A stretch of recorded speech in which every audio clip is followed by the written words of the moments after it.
Good evening. The topic for discussion today is a very important topic for the MD medicine resident and also for the DM first year and second year students. The concept have to be very clear while managing the nephrological cases, which is DDS or Dialysis Dysequilibrium Syndrome. In this video, the topic being discussed at a level which is required for the MD medicine resident. Okay, so let us see how we are going to cover the topic. We are going to see what is DDS, when it usually occurs, in which patient it usually occurs, what are the risk factors for this dialysis disequilibrium syndrome, pathogenesis, why it occurs, clinical features, diagnosis and management. So this is the topic outline.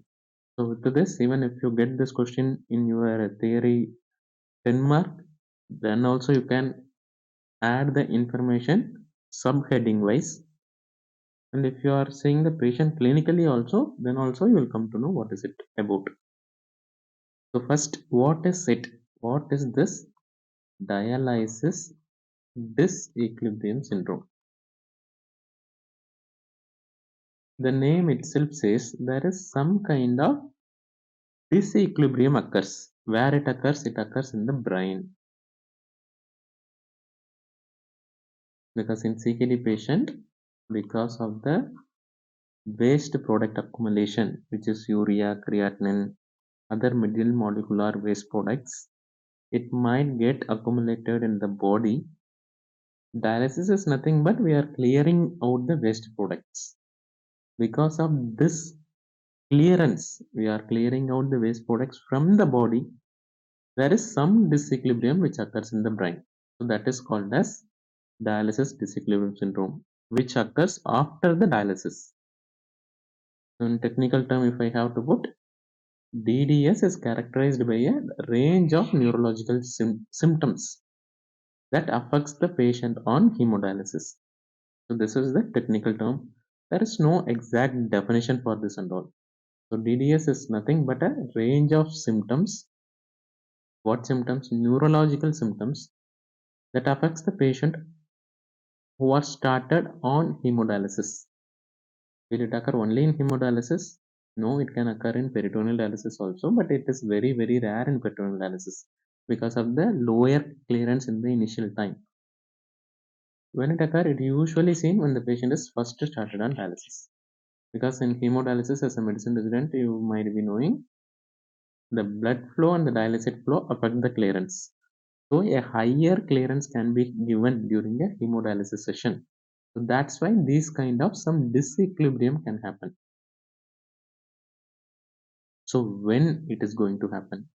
Since in a AKI or CKD patient, the urea creat got accumulated.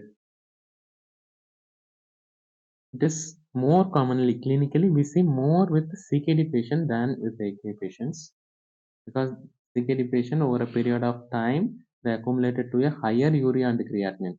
So if we want to bring it down drastically, this is the place where the patient might develop the symptoms. As in the previous slide I told you, it is very, very common in the first dialysis. Will it occur only in the first dialysis? No. A patient who are on irregular dialysis, they are taking a lot of gap between two subsequent dialysis in a CKD patient, because the waste products get accumulated and again while removing it, it can occur. So when can it occur? During the first dialysis, or if there is a huge gap between two dialysis. What is this huge gap between it? What is that huge gap means? Probably a 2 weeks gap, 3 weeks gap.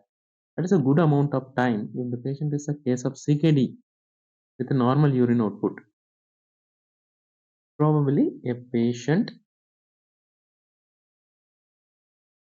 might accumulated the enough of uremic toxin. So during the dialysis, he might develop. So during the first dialysis, or if the gap between two dialysis is more, this is bound to happen. And when the clearance is high, the बीच में comments में I used to get question, sir CKD patient how come 2 weeks without dialysis they are alive? So that is why in the beginning of the video, I told this video is meant for MD final years. They know how the patient survived, what is the condition, why the urine output is fine in CKD. So those people who are not of MD final year level, don't put illogical questions here, sir, how it is and all. A CKD patient might can have normal urine output because I am getting some low level in the sense the persons who might be doing MBBS, you might be having doubt, but this is video for a MD final year resident. So don't ask how was a CKD patient who is on dialysis, how come 2 week gap is possible. So leaving out those comment questions here. So when it can occur during the first dialysis or when the gap between two dialysis is more, this can bound to happen. So coming to the third point, who are all the patients? All the patient develop. There are some certain risk factor where you have to look out for. What are those risk factor? A patient who are being started on the hemodialysis rather than peritoneal dialysis or CRRT. A patient being started on hemodialysis is at a higher risk. That also the first dialysis. And when the patient's urea creat is very high, what is that high urea means? In textbook, if you take the range given in certain textbooks was urea more than 180, creatinine more than 10. Many textbooks have mentioned creat value 8 also. That means high uremia. But in northern part of India, because of the very poor literacy rate and lot of quack practice in clinics, the nephrology resident who was posted with us might have seen urea more than 400, creatinine more than 25. So this is the range they mention it as high urea and creatinine. When these values are high, there is a high chances clearance is going to affect the patient's brain equilibrium. Extreme of age, they are more prone for, especially the older age group, more than 60 years. You have to be very, very careful. After the first dialysis, patient might go into altered sensorium. Next one is malnutrition. Very, very, very important point. Because of a lot of quack practicing outside and the patient used to take village treatment, they reduce their body weight to bring the creatinine down. They reach the nephrology unit at the last stage where they are extremely malnourished. And once the clearance is given, they will go into DDS. And this is very, very common where in a primary or secondary care center where nephrologist is not there, where only a dialysis technician is starting right away with normal 4 hours duration. This is bound to happen. What are other situation where the risk factor is high? Whenever the sodium is low, when the patient is having other condition involving brain, for example, a patient who had a past history of CVA, when hepatic encephalopathy is there, any condition where the brains are involved, there is a chance the patient might go into DDS. But clinically, malnutrition, extremes of age, urea more than 180, or creatinine more than 10, and the first dialysis. These are the most important risk factor. Whenever you are starting a dialysis for this patient, you have to be very careful regarding the clearance. Otherwise, they are prone to go into DDS. Okay. Next, pathogenesis. Why it happens? Why it happens? There is a concept called reverse osmotic shift of urea. See, a patient, blood cells are there, brain cells are there. A CKD patient or a EKA patient over a particular period of time having a high urea in both the blood and in the brain cell. So with the dialysis, what we are doing, we are giving a clearance. If the clearance is more, what is clearance? How to calculate? Those and all for a DM resident. Probably IMD final year might not require that. How to calculate clearance and all. A clearance is high. For example, we are removing urea and creatinine through dialysis. So what will happen? There is less urea. Drastically, urea got reduced. Here it is a high. For example, this is brain cell. The urea still sitting inside. There is no time for it to come this side because the dialysis been done in 4 hours. 4 hours is not a good amount of time for the osmotic shift to occur. So the blood vessel became hypoosmotic because urea is less. Here there is high urea, so the water will start shifting from here to here. to the brain cell. Though there is a development of brain edema, intracranial pressure will increase. This is called as reverse osmotic shift of urea. Because of this reverse osmotic shift of the urea, patient develops neurological symptoms. Let me put it in this simple diagram. For example, let it be a brain cell. Here is the blood vessel. These chota round dots are the urea. Since we have removed urea from the blood, there is more urea in the brain. So what will happen? The water from this area will enter into the brain like this, and the patient will develop brain edema and develop the neurological symptoms. This is the pathogenesis. What is the terminology? Reverse osmotic shift of urea. That's all. If you are writing in the theory paper, just write reverse osmotic shift of urea. For the clinical purpose, remember the homeostasis being altered because of the clearance. There is some shift going on. Patient developed brain edema.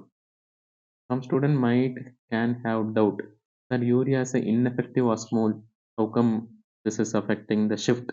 Yes, it is an ineffective osmol, but at a higher concentration in the blood and in the rapid removal, the shift can't be that rapid inside the body, so it leads to the brain edema. I hope you people are clear. Next, going to the clinical feature. So what can happen? Symptom can be mild, moderate, or severe. In severe, patient might go into coma. Mute state, totally altered, can happen. Moderately, patient might have seizure, headache. Headache can be mild to severe. Tingling, numbness, cramps can occur. Any sort of neurological symptoms can occur. Confusion. Clinically, most commonly, what we have seen, coma, very dangerous. The attenders will say that before dialysis, patient is conscious. After this happened. So that is why we always recommend to start the dialysis in a center where nephrologist is there, who know how to give the clearance. So mild, moderate, severe symptoms can occur. Severe can range to coma, headache, confusion, visual blurring, tingling, seizures, giddiness comes under mild. These are all the varied clinical presentation when it can occur. Even though textbook says it occurs immediately after dialysis, it can occur at the end of the fourth hour. During dialysis, we have seen patient developing seizure. After 1 day, it can occur. We have seen few patients developed after 3 days. After the second dialysis, we have seen whenever the patient getting confused after the first dialysis, you have to be very careful. This can be DDS initial symptom. So subsequent dialysis, the clearance have to be very low. Better postpone the dialysis if patient doesn't have hyperkalemia or acidosis. I hope the symptoms are clear. Mild, moderate, severe. Severe can range to coma or a mute state. The pupil change might also be there.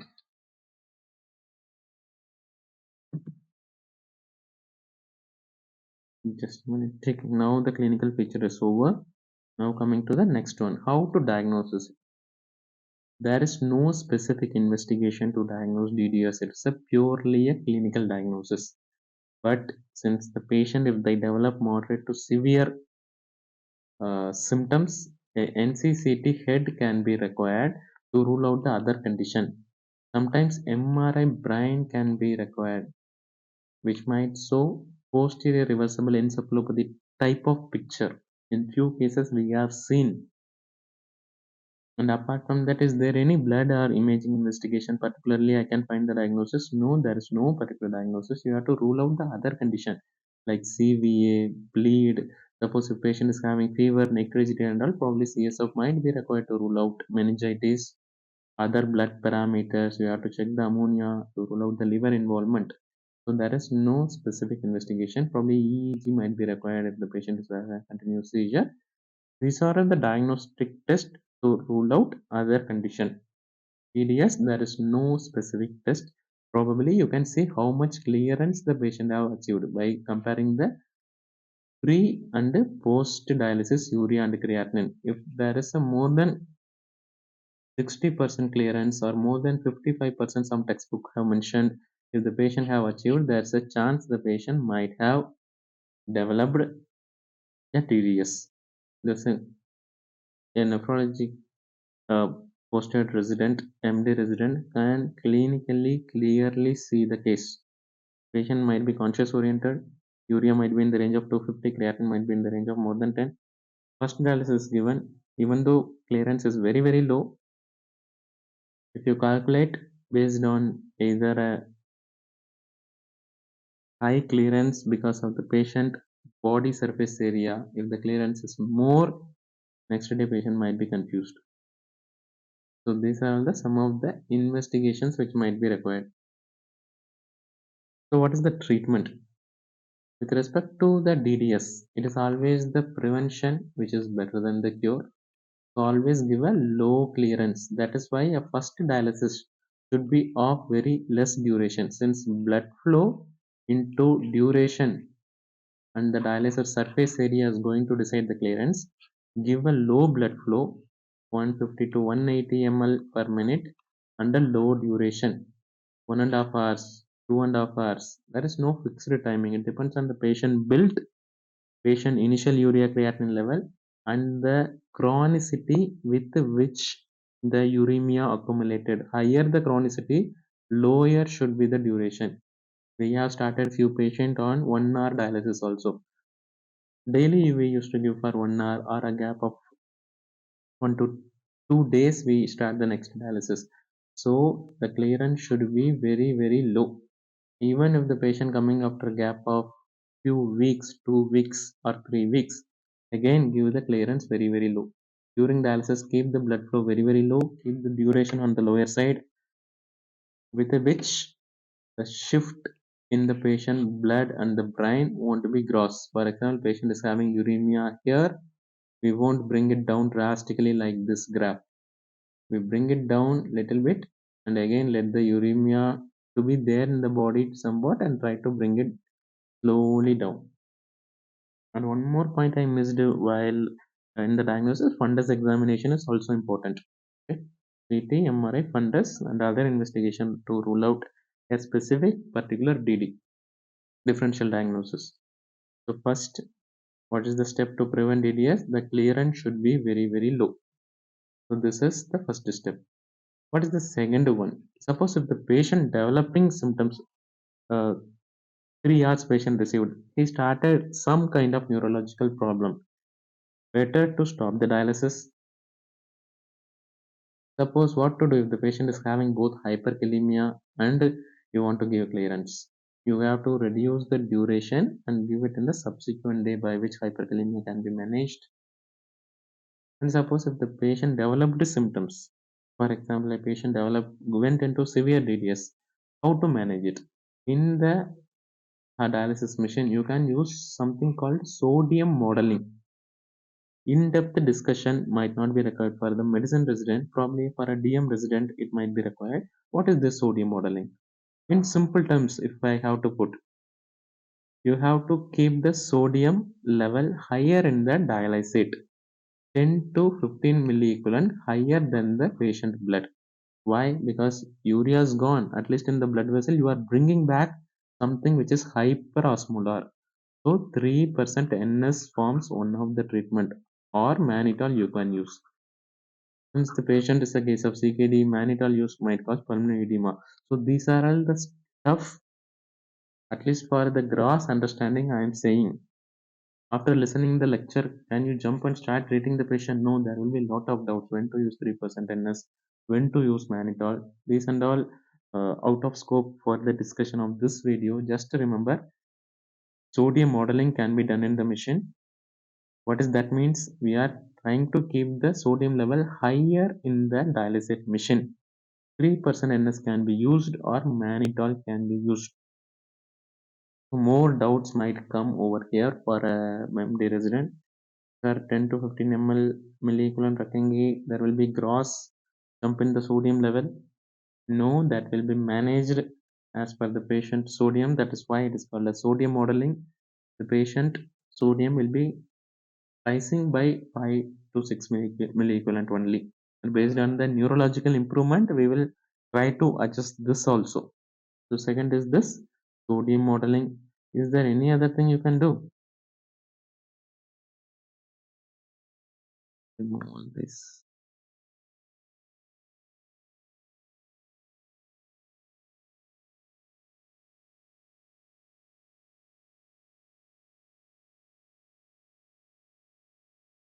Low clearance, so we have seen sodium modeling, we have seen in the treatment. What is one more thing? Suppose if a patient is having higher bicarbonate level, you can reduce the bicarbonate level in the dialysate. That can be done. So how it is going to help? Since CO2 is a potent cerebral vasodilator, since we want to avoid cerebral vasodilation, a bicarbonate level in the dialysate can be reduced. So for a medicine resident, what are the treatment options? The clearance should be low. Prevention is better than cure in DDS. And once the patient develop, what are the option? Sodium modeling can be done, or 3% NS can be used. Mannitol can be given. Yes, mannitol can be given. And bicarbonate can be lowered down with the patient already having a CO2 retention. Any other supportive care? You have to prevent the aspiration. If seizure is there, anti-seizure medication is required. Blood glucose have to be maintained in the normal range. Other electrolytes you have to keep it in the normal range. If you suspect any infection, secondary infection, that have to be treated. If you find any signs of vitamin deficiency, that have to be given.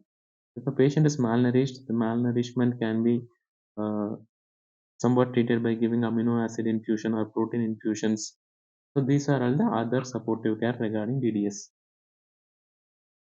So I hope the topic DDS have been covered, which is required for a theory 10 mark question, and also to give a overall clinical idea about DDS. So we have seen what is it. DDS is nothing but a neurological symptoms which is occurring in patient who is being started on dialysis.